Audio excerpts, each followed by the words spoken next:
Whenever we see this HTML inside of our JavaScript, it's really what's referred to as syntactic sugar. So when JSX is converted to JavaScript, it is actually converting it to a whole bunch of function calls that will create in React's world an HTML structure that looks like this. So this code right here ends up getting converted to JavaScript in a way that can actually be interpreted by the browser. So the browser, again, it does not natively know how to deal with this. So in particular, if we were to convert this individual function right here to JavaScript, so we'll say this is JSX, and we will compile or transpile to JS. What we end up with is something that looks like function, and then we'll return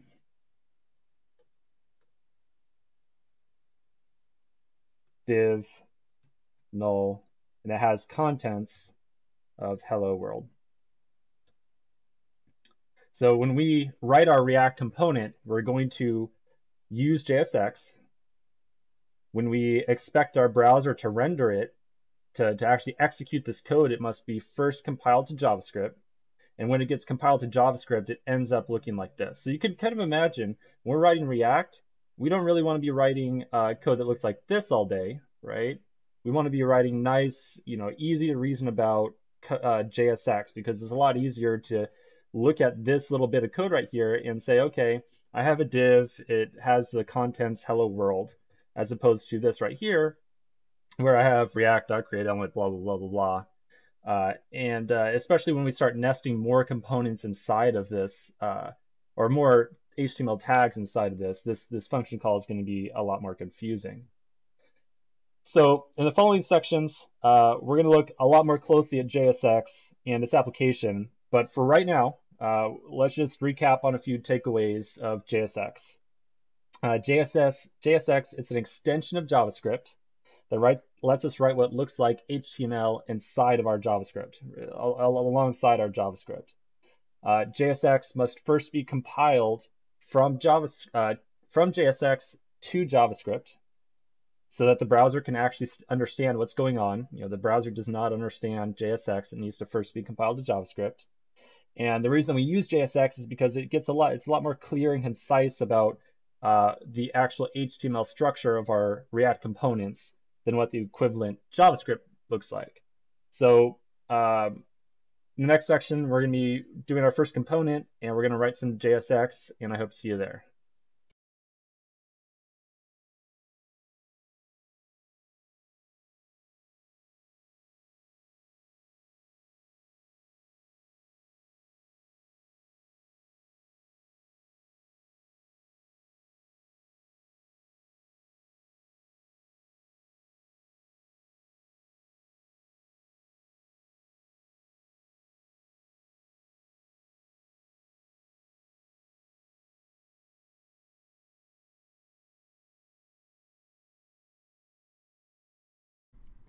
Time to put pen to paper and start making use of React.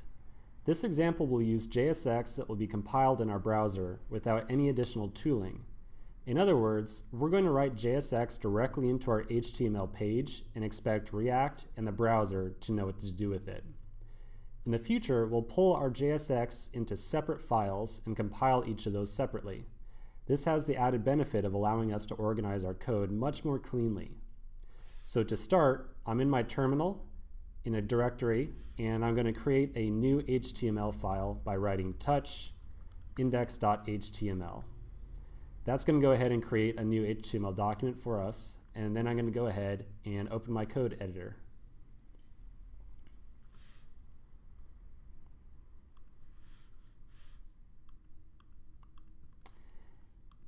So I've now got my index.html document open right here. We're going to go ahead and start by placing our head and body tags.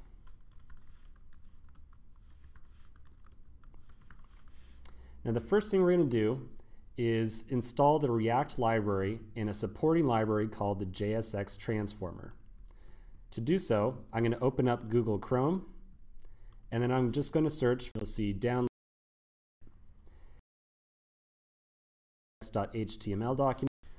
We need just one more to write JSX code directly into this HTML document and then expect it to be compiled inside our browser. Rather than copy paste the link for this in, we're just going to write it out manually. So we'll open up a new script tag and then say source is https / don't forget the colon, fb.me / and then make sure you get the capitals in here because they do make a difference. We'll say JSX transformer -0.12.2.js. And then we'll go ahead and close off the script tag. Do double check the URL in here and make sure that you copied it over correctly. Okay, so we now have included 3 script tags on here. The first one is React, the second one is React DOM, and the last one is the JSX transformer. Let's continue inside the next section.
Now that we've included our JSX transformer, we can define a script tag in here in which we will write all of our React code.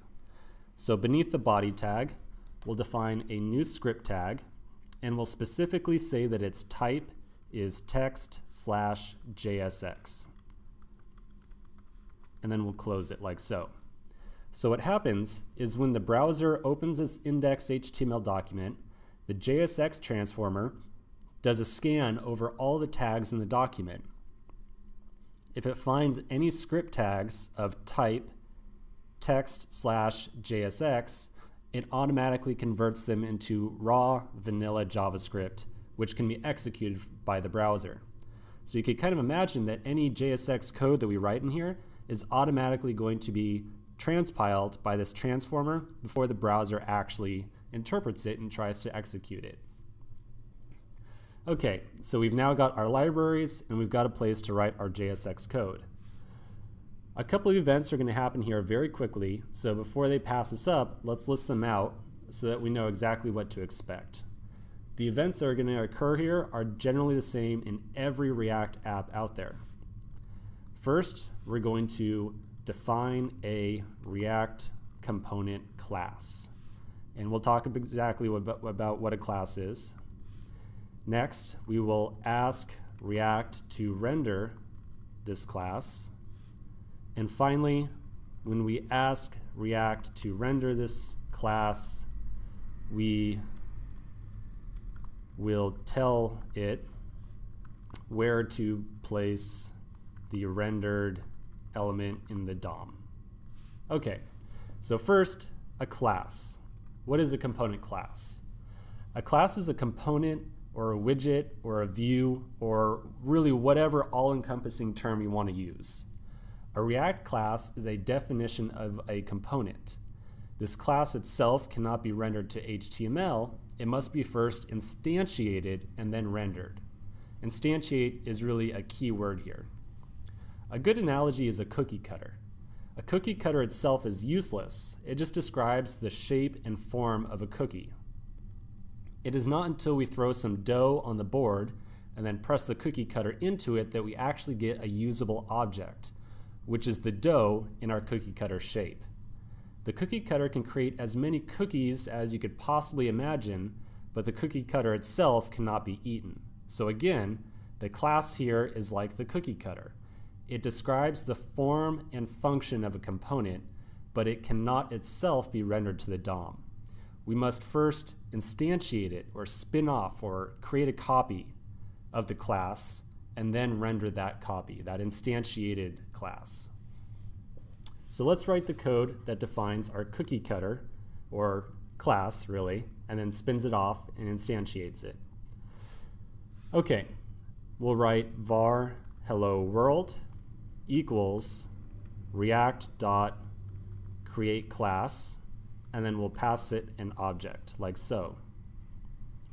This defines or creates a new class and assigns it to the variable hello world.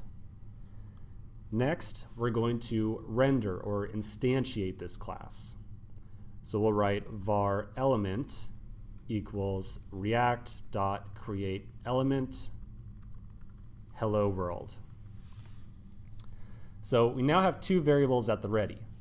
The first one, hello world, is the React class, our cookie cutter. This class describes the form and function of a component with some options that we'll pass inside this object in the future. So it doesn't really define anything just now, but we'll very shortly add a lot more functionality to it. Note that the class itself is defined with the createClass method on the React object. Secondly, we have our element, which is the cookie cutter, the cookie dough cutout. Great analogy here, I know. Or instance of the hello world class. This is created with the function createElement as opposed to createClass. It just takes a class that we create and then instantiates a copy out of it, and then we assign it to element. Now that we've finished the first two steps of our three-step process here, let's take a quick break and continue with figuring out how to tell React to render the element and place it in the DOM somewhere.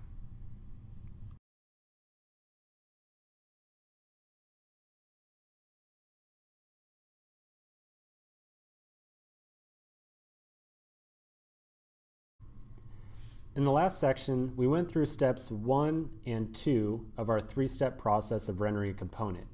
In this section, we're going to finish off with the third step here. For a user to see any content, it must be contained within the DOM, specifically within our body tag. To get our content to show up on the page, we'll need to tell React to put our rendered component into the body tag. To do so, we're going to use a function on the React DOM library to render our component into the DOM. This is a pretty good time to talk about the difference between React and React DOM. You'll notice that we specifically imported two libraries here. The first one, React, is a JavaScript file that contains the React library, the core library. React is what's used for defining components. React DOM, on the other hand, is what's used for actually rendering a component into, you guessed it, the DOM. React and React DOM used to be a single library just called React, but they were recently split into two separate libraries called React and React DOM. You'll find a lot of tutorials that might still reference just React, but you can really just replace it at any given time with React DOM so long as you've included this script tag here. So to render this into the DOM, we'll go ahead and we'll write React DOM. So this is a reference to this library right here, .render, and then we're going to give it two arguments here. The first argument is the instance of the class that we want to render. So for us, it's going to be element. And the second is where we want to render it to. In our case, we're going to render it directly into our body tag. So we can write document.body. Okay, I'm going to save this, and we should now be able to load our page up in the browser. So I'm going to run open index.html. And we see nothing. All right, I'm going to go ahead and open the JavaScript console here. And you'll notice that we got a big ol' red error message that popped up. It says class specification must implement a render method. So if we go and look at our current React class, you'll notice that we're just passing it an empty object right now. To make a valid React class, we must always provide an object with a defined property called render. And render must be a function. Let's go ahead and do that now. So we're going to add a key render, and its value will be a function. Like the error message said, all class definitions must implement this render method. The render method is the real workhorse of your class.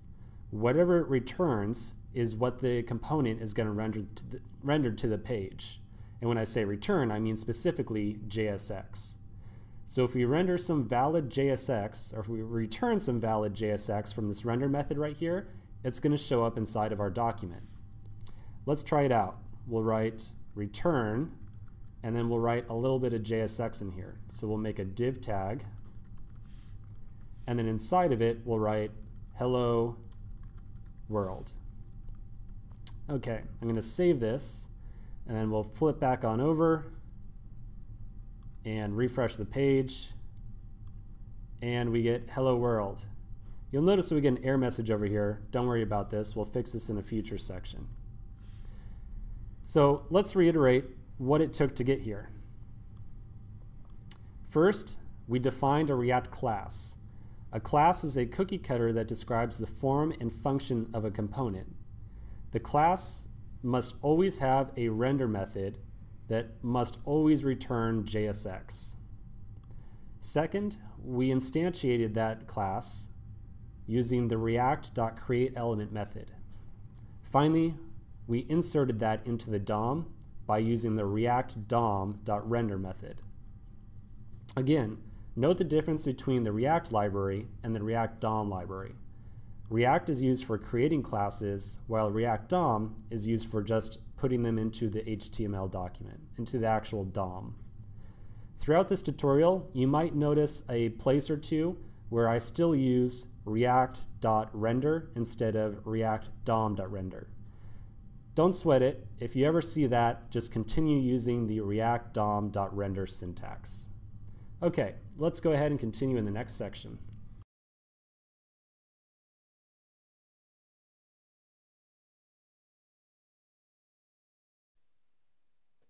So now we know how to render content to a page, but as you saw, it was static content. That is, the content that was rendered was unchanging. In this section, we're going to learn how to make components that customize themselves based on options or properties we provide to the component. Now, sorry to fall back to the cookie cutter analogy again, but it serves us pretty well here. If a class is our cookie cutter, and instantiating a class creates an instance, which is like our cookie, then the properties that we provide are like the sprinkles or icing on top of the cookie. The class still behaves the same, just as the cookie still has, and the cookie still has its shape, but the additional properties we provide give it a slightly different look, just as icing or sprinkles would. So to illustrate this, we're going to expand our Hello World example. Use Hello World as kind of a template. We are going to turn it into something else a little bit different though. So to begin, let's copy over our project folder. You can either do it in the console or just do a good old copy paste.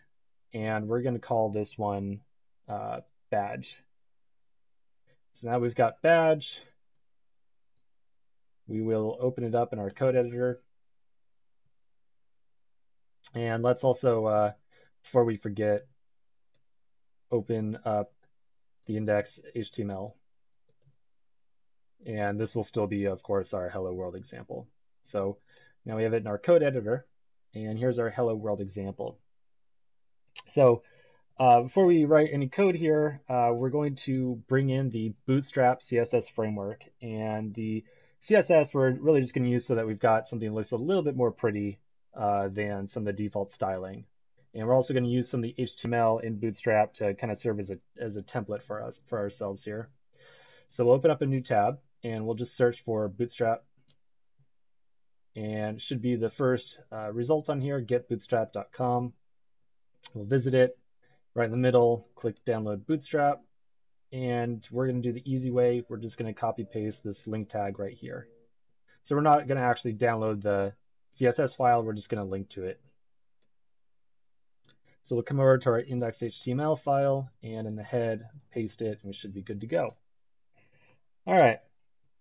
So let's take a look at what we want to build this time. If we come back over to the Bootstrap site and we go back up to the top, there's components. Click on components, and on the sidebar, maybe about I don't know, 10 items down is a badges section.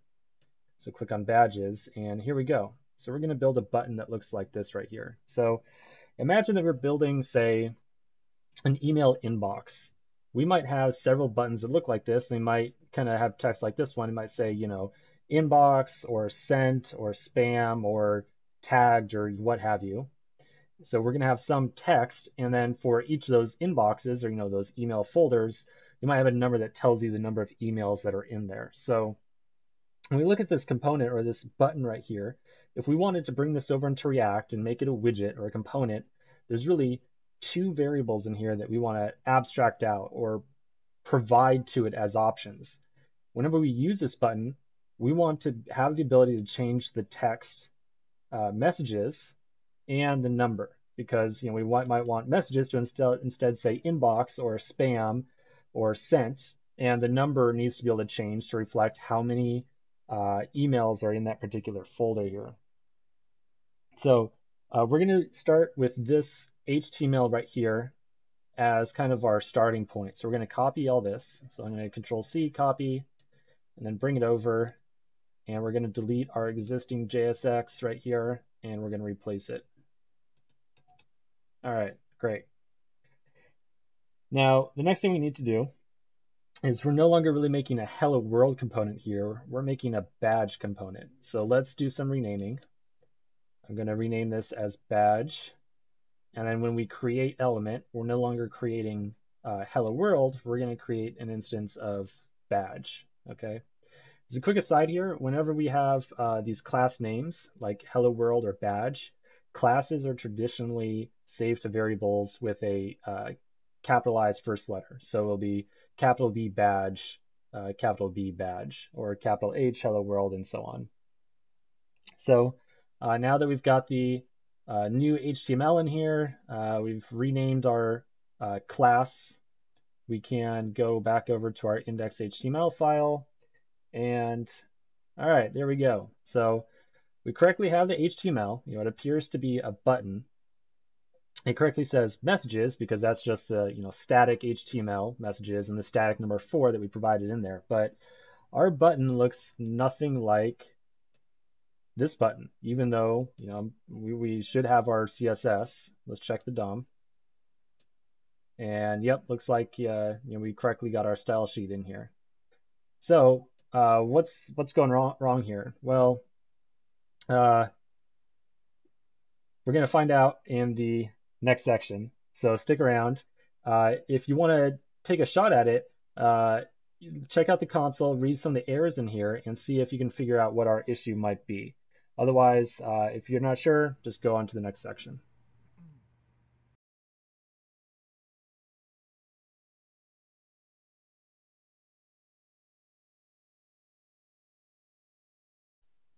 So in the last section, we figured out how to render a button, but it appeared that our styling was not correctly being applied.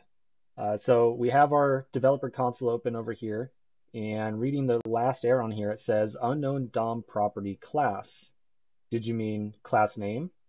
So this is the first little gotcha that we're going to come across here, one of several, and I'll walk you through each one as they come up. But this particular one, as we render this HTML, we are passing in you know, the class name for this button and the class name for this span right here. And these are just normal, you know, CSS classes.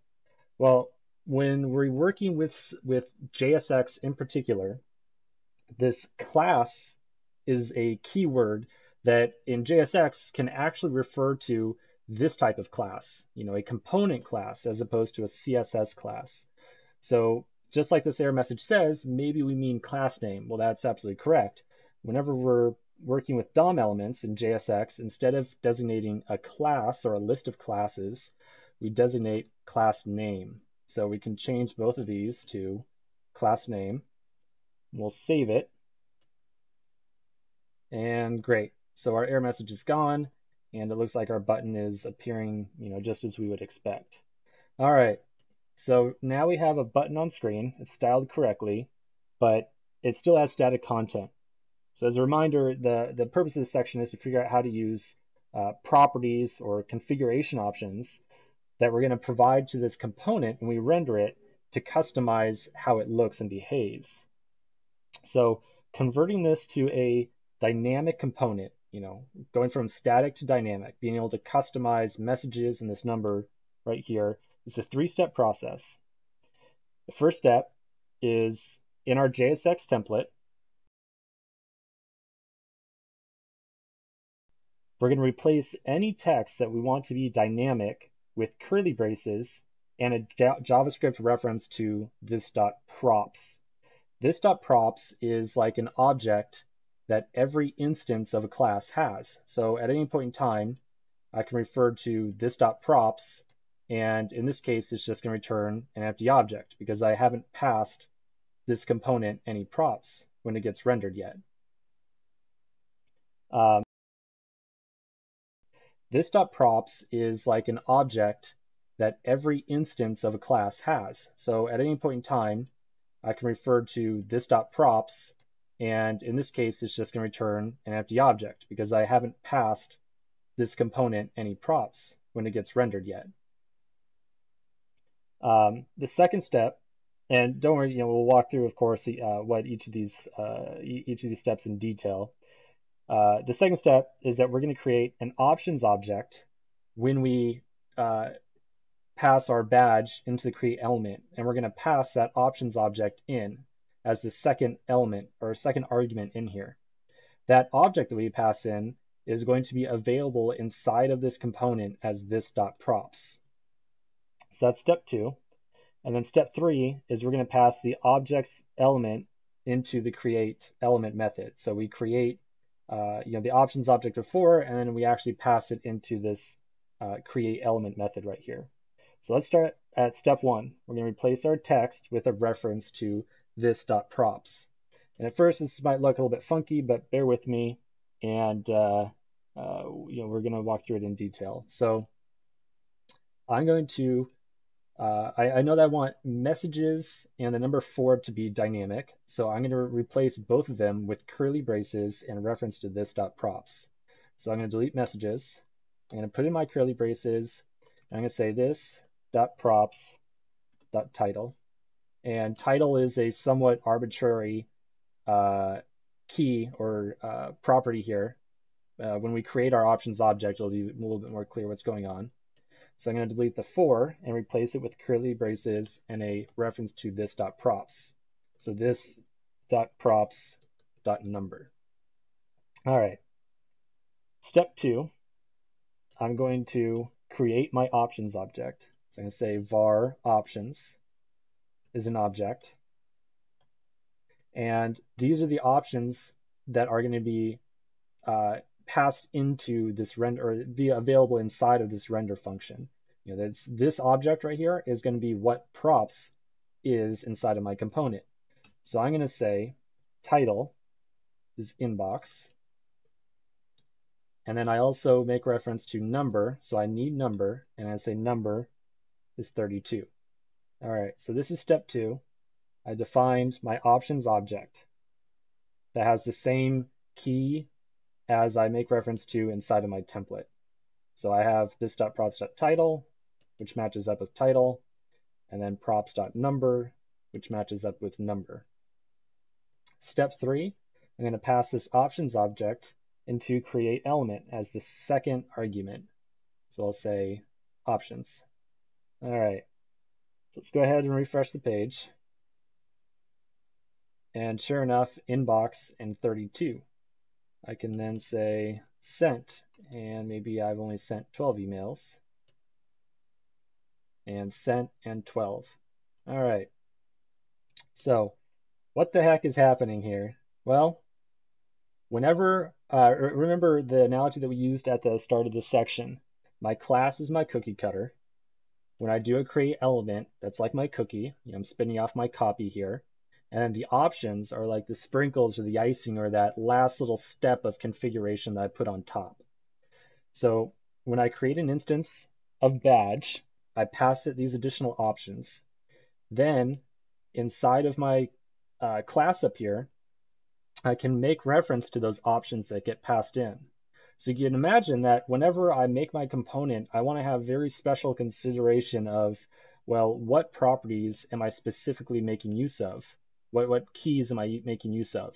Because any other developer, or even you in the future that's coming across this component, is going to need to have a reasonable idea of what these properties are named, right? So in this particular case, we chose title. Well, I probably don't want to choose something like hat or something like that, right? I can make these anything that I choose, but I want to make sure that they're property names that make sense in their context. All right, so let's reiterate on what we've figured out here. So we create an options object, we pass it into create element. This options object is now available inside of this component as this.props.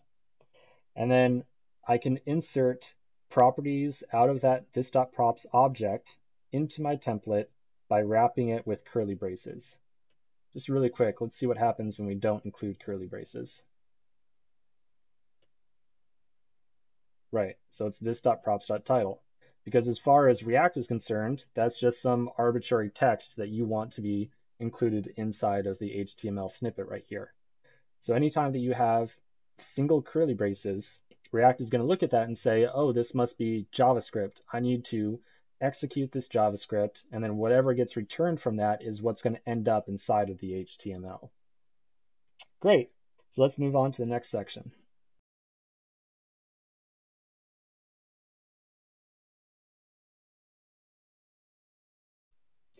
So far, we've created one static component and one dynamic component. The second one, the dynamic component, allowed us to configure some properties on the fly, but it was still pretty simple. In this next example, we're going to look how to do something a little bit more complex by nesting one component inside of another component. So what is nesting? Well, nesting is the idea that we can place one component inside the other.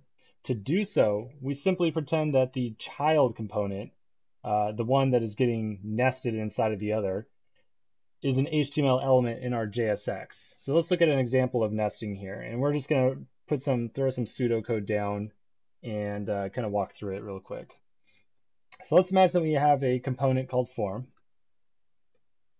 And we're going to create a class.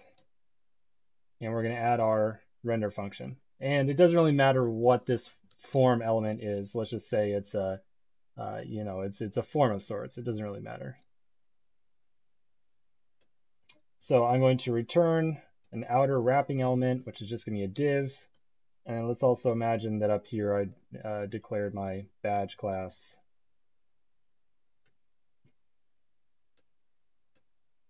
And so I'm going to return my outer wrapping div, and then internally to nest the badge inside of the form, what I'm going to do is I'm going to treat it like it's an HTML element, and I'm just going to write badge.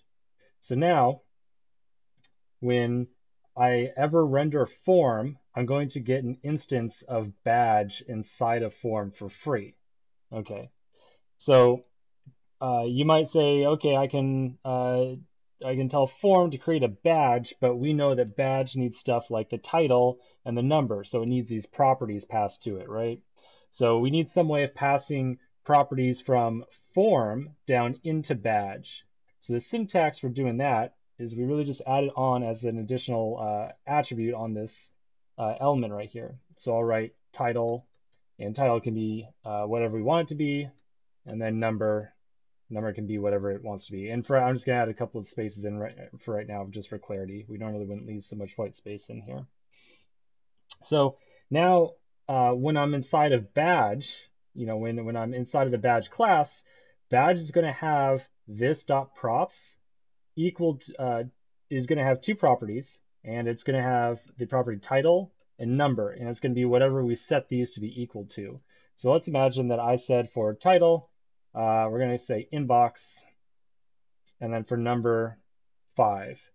Now, if I had declared my badge,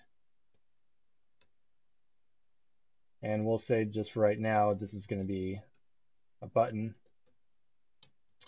In here, I could say this.props.title, and I'll say dash this.props.number.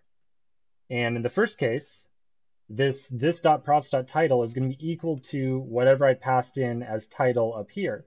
So in this case, this.props.title would be equal to inbox, and this.props.number is going to be equal to 5. Okay. So obviously, if we kind of stick with this kind of paradigm right here, where I hard code in these attributes right here, this isn't tremendously useful because I get a form that's really only good for making one type of badge. So we need some way in here of figuring out, well, I don't want to always be passing in just the string inbox and the number 5. I want to be able to specify it dynamically. And so what we're going to do is same kind of rule of thumb that we've been going with all along whenever we're working with this.props. We're going to replace the hard-coded value with curly braces and a reference to this.props.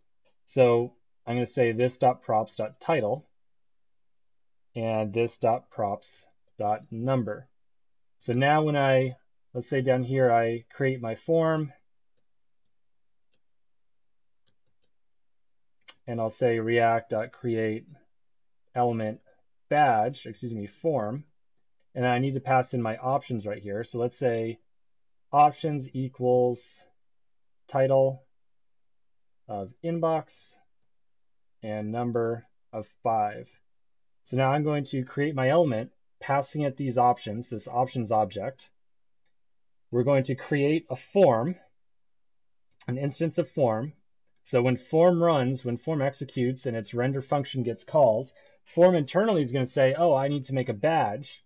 And when I make this badge, well, I know that this.props.title is equal to inbox. So I'm going to pass that down into badge, and the same thing for number. So this is kind of a recurrent theme that we're going to see a lot of in React is these properties being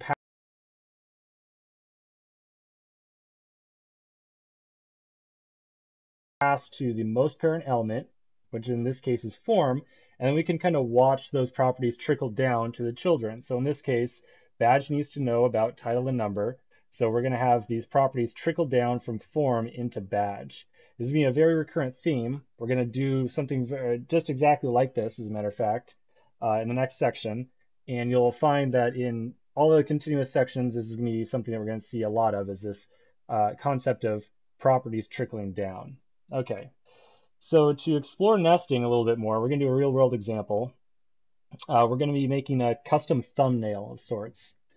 And, well, what is that? Let's take a glance. We will open our browser and go to getbootstrap.com. And then on the top is components. And then on the right-hand side, we see thumbnails about halfway down the list. And there's a default example that's kind of boring. We're going to go something more interesting.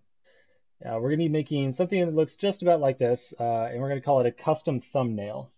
So our custom thumbnail has an image, a header, some text, and then a button.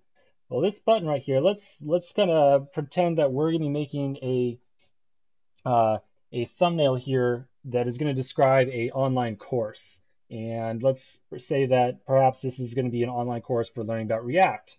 So what I want to make is a thumbnail, and the button right here that I can click on is going to say some text I want to be able to specify on the fly, and I also want to have, we're going to kind of imagine that the button is also going to have a number on it that says how many courses there are to learn this subject right here.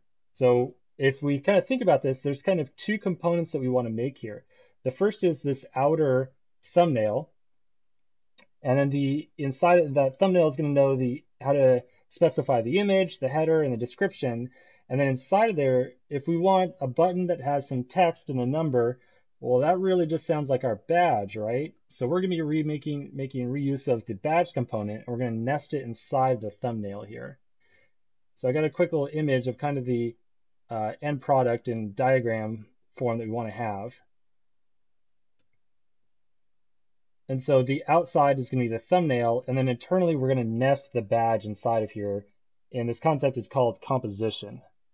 All right, so let's tackle composition. We'll get started on the thumbnail example in the next section.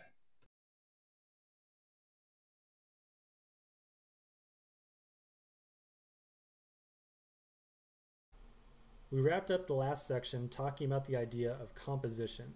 Composition is the idea of placing one component inside of another component. And we started to talk about using this thumbnail right here as an example. We're going to create a thumbnail component that has nested inside of it our badge component to replace one of these buttons. So let's go ahead and get started.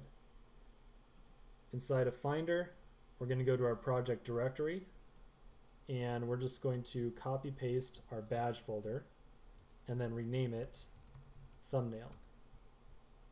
Inside of the thumbnail folder, I'm going to open index.html. Here's our badge, terrific. And then in our code editor, at the terminal, we'll open up our index.html file inside of our code editor. And here we go. So the first thing that we're going to do is we're going to spruce up our body tag right here just a little bit. And we're just going to do this because some of the styling in React works assuming that we have some classes and some HTML structure in here existing. So we'll get started by adding a new div with a class of row.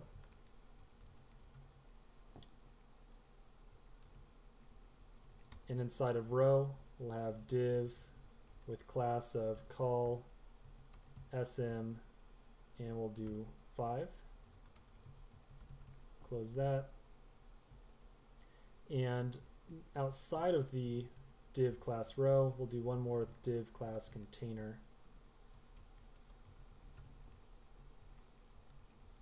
Like so, and terrific. Now, I'm going to add one more class onto the innermost div here, and we're going to call it target, and you'll see why in just a second. If you remember, back down here at the bottom, after we created our badge element, we then rendered it into our body at location document.body. So now we don't want to render our component into document.body anymore. We want to render it into this innermost div. And we're going to do that by using this class target right here. At the bottom, we'll replace document.body with a selector, and we'll say document.querySelector of class target. Terrific. Let's save and refresh the page to make everything still works. Make sure everything still works. Yep, terrific. But you can see that the HTML or the positioning here changed a little bit because we updated the HTML. So let's keep rolling. Like we said earlier, our goal here is to create a new thumbnail component. So we already have a badge component, but we also want a thumbnail one as well. So we'll do that by writing some boilerplate here that's going to get really familiar as this course goes on. We'll say var thumbnail is React create class, and then pass it an object. We'll define our render function, and for right now we'll just write return. Now what we want to return from this is the HTML that represents our thumbnail component. So rather than write out all that HTML, I'm going to flip back over to Bootstrap, and you can see there's all the example HTML here. So we will just go ahead and save ourselves some typing. We're going to take everything from div class thumbnail to the closing div on the bottom. So I'm going to copy and then paste. And then we'll do just a little bit of cleanup here.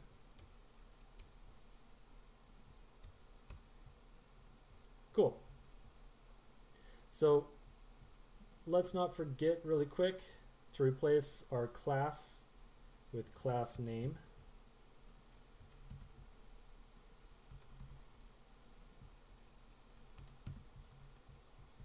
As a real quick aside, you might be wondering, why are we using class name down here, but up the top we just have class. And the answer to that is that when we're writing code up here, we're actually writing two types of code within this single document. Up here we have raw HTML, but inside of our script tag, because we place the text JSX type on here, everything down in here is actually JSX. So it's not HTML, it's JSX down here.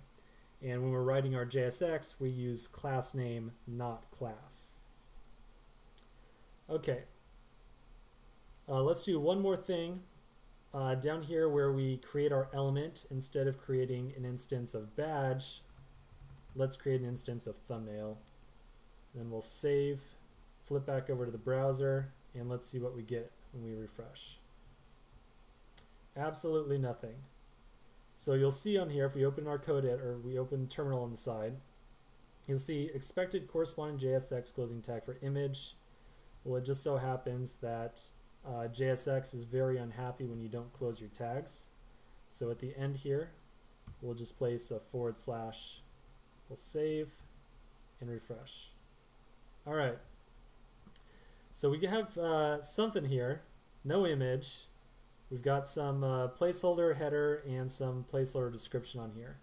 So let's flip back over and remember our strategy for customizing raw HTML. Anything that we want to be dynamic content, we're going to replace with curly braces and a reference to this.props. And then the properties that we pass in will be inside of our options object down here. So let's get started. First, we'll replace the image source, and I'm going to delete the alt here on the side really quick, with a reference to this.props. And then we need to reference some actual property inside of there, so I'm just going to make up a property here on the spot. We'll call it image URL. Next, we'll do the same for the H3. We'll do our curly braces, and we'll say this dot props, and we'll call this one header. Oops, dot header. We'll do this dot props dot description, and we'll save, flip back over, and we get absolutely nothing here. Well, that makes sense. We haven't actually defined inside of our options object what image URL, header, or description are. So let's do that right now. We'll give it a header of learn React, a description. I'll just say React is a fantastic new library for making fast dynamic pages. And just to give us a little bit longer description, I'm just going to copy paste it over. Don't forget at the end of this line to place a comma. And then finally we need an image URL. And this is going to be a reference to an actual image. So let's go find one that we can use.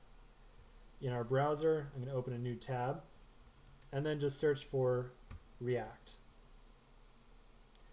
At the top, we'll hit images and we'll find an appropriate image. I think this looks pretty good right here, the React logo.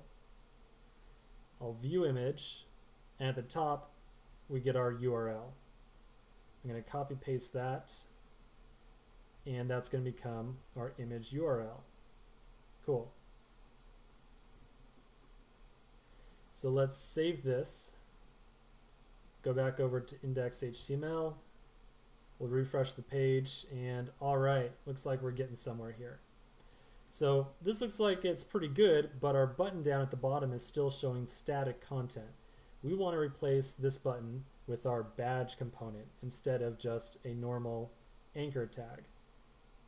So the way we do that is really very simple. We're going to replace our anchor tags here. At the top above, we have our badge class. So we want to use badge within thumbnail. Well, to nest a component, all we have to do is treat it like it's a normal HTML element, just like it's an image or a div or an H3.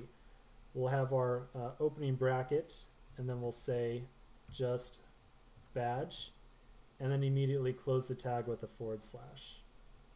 Let's save this and refresh. All right, so our two buttons are gone and we're replaced with this just tiny, tiny little button with nothing in it. So let's think about why no content actually showed up here. Well, it's because we didn't pass in any props. Whenever we're nesting components, we trickle props down through our render structure here. So if we want anything to show up inside of badge, we need to give it some properties itself. For right now, we'll just say title, and title can be, we'll keep it simple, we'll say C tutorials, and then we'll give it a number, and the number will be 32. And I'm not making up these property names. If you remember, our badge component is going to be looking for props.title and props.number. So when we pass in C tutorials as title and 32 as number, badge is going to see this.props.title as C tutorials and this.props.number as 32. Let's go ahead and save and refresh. All right, so this is looking pretty good. We have C tutorials 32. Now there's just one last little refactor that we're going to do here to make this truly a reusable component. We don't actually have to hard code title as C tutorials and numbers 32. We are still getting these properties of title and number that are showing up inside of thumbnail as this.props. So let's take C tutorials and we'll make that our title, and then 32, we'll make that our number, and we'll replace these with this.props.title and this.props.number. So we'll save, refresh, and fantastic. We still have our content in here. All right, so this is looking pretty good, and we're successfully nesting one component inside of another. So let's continue on to the next section where we're going to learn how to render a list.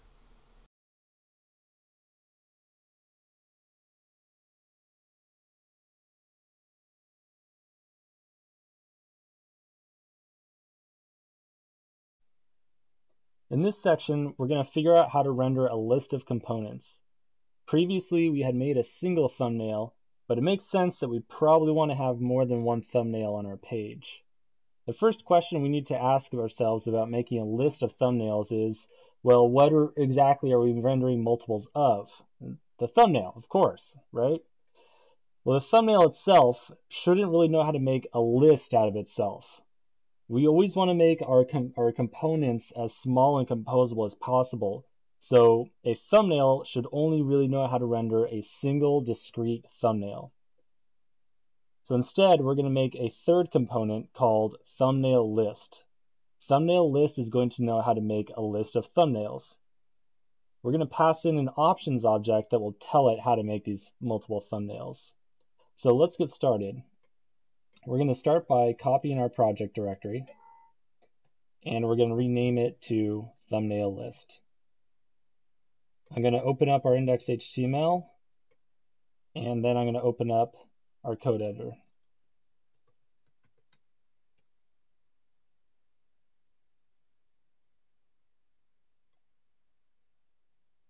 We have our thumbnail list open. Great. So let's get started by scaffolding out our thumbnail list. I'm going to say var thumbnail list, and we'll create a new React class and pass it a configuration object. The only method that we're going to add in here for right now is our render function. Great. Next thing we're going to do is update our create element. We're no longer creating an instance of thumbnail. We're making an instance of thumbnail list. So we'll just add on list, and now we're going to render a thumbnail list. Next thing we got to concern ourselves about is our options object. We're currently passing in options that will render a single thumbnail. Now we need to figure out a way to pass in enough data to make multiple thumbnails. And the way we're going to do this is instead of passing in a single object, we're going to pass in multiple objects. So we're going to wrap this object in an array. And then on the outside of that, we're going to make our lives a little bit easier. You're going to have to bear with me for just a second here by adding another object. The key to the array of objects will be thumbnail data, and that's going to point at the array of objects. 时间快到了，请记得存档，谢谢。时间快到了，请记得存档，谢谢。 Just for example, that looks like this.